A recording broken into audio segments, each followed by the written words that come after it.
ఈరోజు వాళ్ళు ఏ విధంగా మాట్లాడుతున్నారో మనకు అందరికీ అర్థమవుతా ఉంది. నేను 5 సంవత్సరాలు ఇక్కడ ఎమ్మెల్యేగా నా బాధ్యతను నేను నిర్వర్తించిన. ఏ ఒక్కరిని కూడా నేను బాధ పెట్టలేదు, ఏ ఒక్కరిని కూడా నేను అంటే కించపరిచి మాట్లాడలేదు. నా పనేదో నేను చేసుకుంటూ పోయాను. ఇతర పార్టీలకు సంబంధించిన వాళ్ళు నా దగ్గరకు వచ్చినప్పుడు కూడా వాళ్ళకి నేను సహాయం చేస్తానే తప్ప నేను ఎవరిని కూడా మరి అన్యాయంగా ఇబ్బంది పెట్టిన పరిస్థితి లేదు.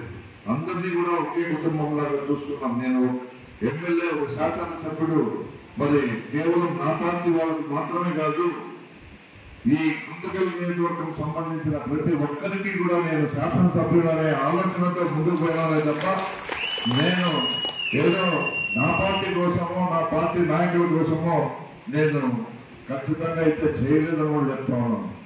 ఆ కోణంలో కొంతమందికి ఇబ్బంది అయ్యిండొచ్చు, కానీ పరిస్థితులు ఆ రకంగా ఉన్నప్పుడు ప్రశాంత వాతావరణం ఇక్కడ నెలకొల్పాలనే పరిస్థితులు ఉన్నప్పుడు మనం కొన్ని తగ్గి మరి ప్రజలకు ఇబ్బంది కలుగకుండా చూసుకునే బాధ్యత కూడా మనపైన ఉంటుంది. కాబట్టి ఆ రకంగా నేను ముందుకు అడుగులేసినాను. కానీ మీకు ఏదో చేయకూడదన్న ఆలోచనతో లేకపోతే మిమ్మల్ని నిర్లక్ష్యం చేయాలన్న ఆలోచనతో నేను ఎవరిని కూడా దూరంగా పెట్టలేదు. వాళ్ళు వచ్చినప్పుడు నాకు తెలిసి దాదాపు అందరికీ చేసే ఉంటాను. ఎక్కడైనా 1-2 పొరపాట్లు నా నుంచి జరిగింటే దయచేసి క్షమించండి అని కూడా మీరు చెప్తా ఉన్నాను. ఇకపోతే